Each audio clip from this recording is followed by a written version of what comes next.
334 करोड़ के लगभग 57 विकास कार्यों की सौगात दिए। मैं सबको बधाई देना चाहता हूं। इतनी बड़ी क्षेत्र में ये जो सौगातें मिली है, और शहडोल के अंदर 1500 रुपया महीना माता बहनों के लिए, हमारी आदिवासी अंचल बहनों के लिए 37 करोड़ की राशि एक सिंगल क्लिक से माता बहनों के लिए मिली है। जोरदार अभिनंदन करो अपनी बहन बेटी के लिए। केवल राखी या भाई दूज नहीं, ये माननीय यशस्वी प्रधानमंत्री के मन के भाव है। हर बहन बेटी के हाथ में हर महीने जब 1500 आता है तो बदलाव तो आएगा कि नहीं आएगा।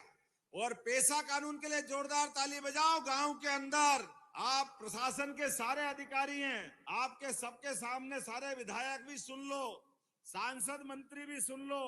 हमारे गांव के अंदर, जिस गांव के अंदर स्कूल, हॉस्पिटल, खेल का मैदान, बिल्डिंग, पंचायत भवन जो भी बनाना होगा, पैसा कानून के अंतर्गत आप प्लान बनाना, पैसा देने की मेरी जवाबदारी है। आपने प्रत्येक गांव के अंदर, एक एक गांव के अंदर ये सारे विकास के काम करने का संकल्प हमारा माननीय मोदी जी के साथ है। यह है डबल इंजन की सरकार। और उतना ही नहीं, ये वन ग्राम को आगे जाकर के राजस्व ग्राम में बदलने का निर्णय भी हमारी सरकार ने किया है, जिसके आधार पर गांव के अंदर पट्टे, ये जन्म प्रमाण पत्र की झंझट आती ना, परेशानी कालू भैया सभी दूर।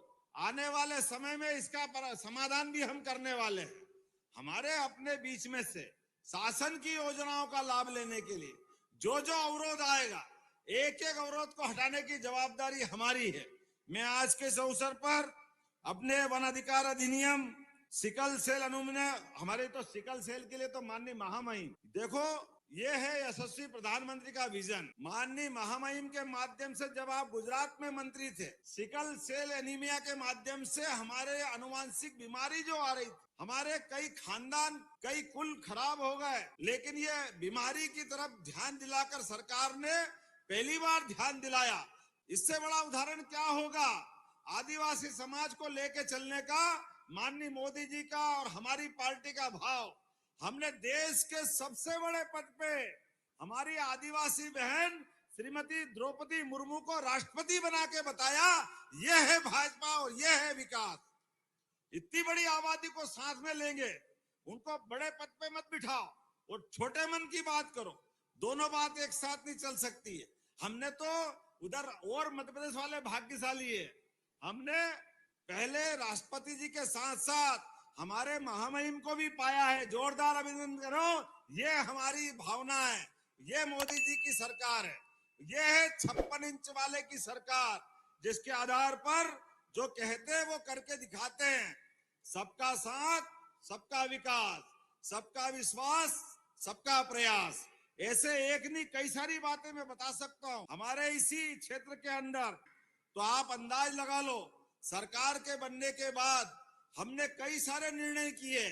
उसमें से एक निर्णय आपके हमारे बीच में, अरे हमारे घर दूर रहते हैं, मजरे टोले के अंदर आबादी रहती है, कोई बीमार हो जाए, कोई कारण से हॉस्पिटल पहुंचाना पड़े, और धार झाबुआ के हॉस्पिटल में अगर उसकी हालत बिगड़ती है, उसको इंदौर लाना हो, दिल्ली बंबई पहुंचाना हो, तो पुराने जमाने में हेलीकॉप्टर केवल कांग्रेस। अब हमने निर्णय किया है प्रत्येक गरीब आदमी के जीवन में भी अगर कोई बीमार हॉस्पिटल में होगा, उसको अगर इंदौर, भोपाल, दिल्ली पहुंचाना हो, हेलीकॉप्टर, हवाई जहाज हमारी सरकार देगी, उसकी जान बचाने का काम सरकार के माध्यम से होगा। अरे सरकार किस बात की होती है?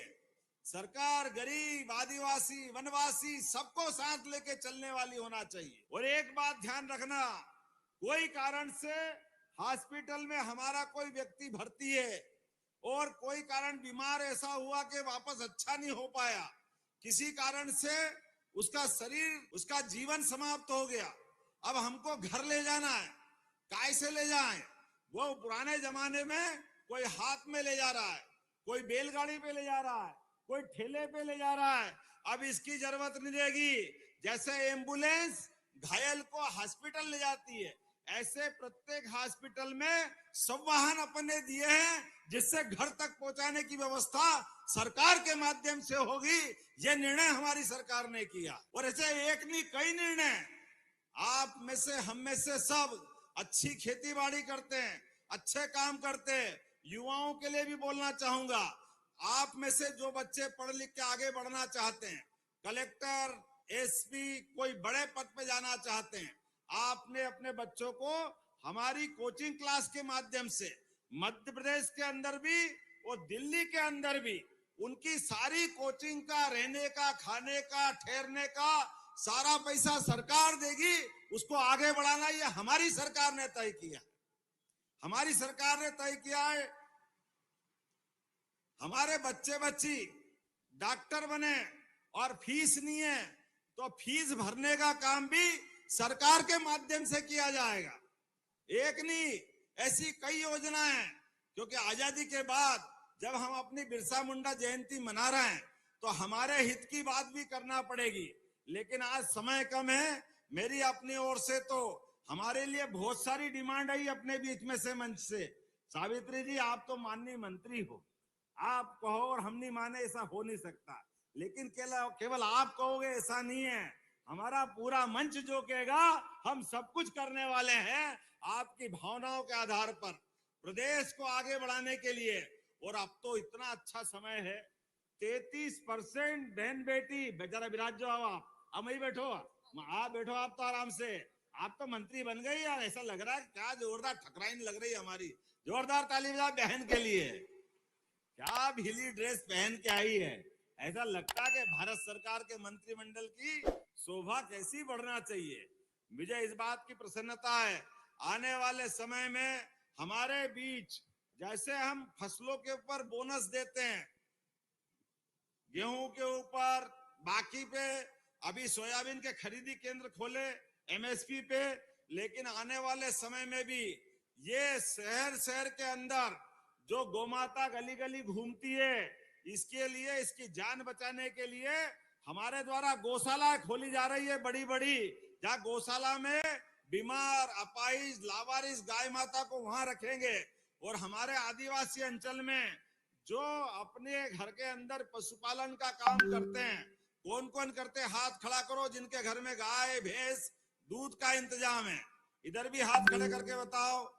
तो आप सबके लिए भी नई आमदनी चालू होने वाली है।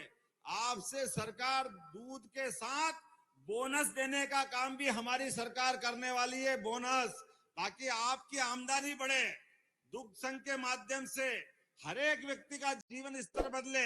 ऐसे एक नहीं, रोडवेज राज्य परिवहन निगम पहले खत्म हो गई थी, हमारी सरकार निर्णय ले रही है बहुत जल्दी ग्रामीण क्षेत्र में भी आपको ट्रैक्टर, ट्राली, दूसरे साधन पे बैठने के बजाय रोडवेज की बसों से बैठ करके आने जाने का काम भी सरकार के माध्यम से कराया जाएगा। ऐसे एक नहीं कई काम बता सकता हूं, लेकिन ये हमारी अपनी भावना है। हम आदिवासी समाज को केवल एक वोट बैंक का, वो कुछ और होंगे जो लोग केवल वोट बैंक के लिए झूठ बोल के सरकार चलाते थे, लेकिन सरकार के हित में जितना हो सकता वो जरूर करने के लिए हम आगे बढ़े। और उम्मीद करता हूं आने वाले समय में मैं एक बार फिर महामहिम का अभिनंदन करता हूं। आदिवासी समाज के लिए राजभवन के अंदर आपने पहली बार जनजाति प्रकोष्ठ की स्थापना की है। जोरदार अभिनंदन करो, आपके लिए राजभवन के दरवाजे भी खुले गए हैं। ये माननीय महामहिम का निर्णय है। ऐसे एक नहीं कई सारी चीजें आज हमारे बीच में कुल मिलाकर के थोड़ा सा बिरसा मुंडा जी के साथ साथ अपने समाज की बात करते हुए, सरकार की बात करते हुए, और कई सारे विकास के कार्यों का लोकार्पण भी हुआ है, कई का भूमि पूजन भी हुआ है। लेकिन ये सिलसिला चलता रहेगा, हम और आप मिलते रहेंगे। बहुत बहुत धन्यवाद। भारत माता की जय।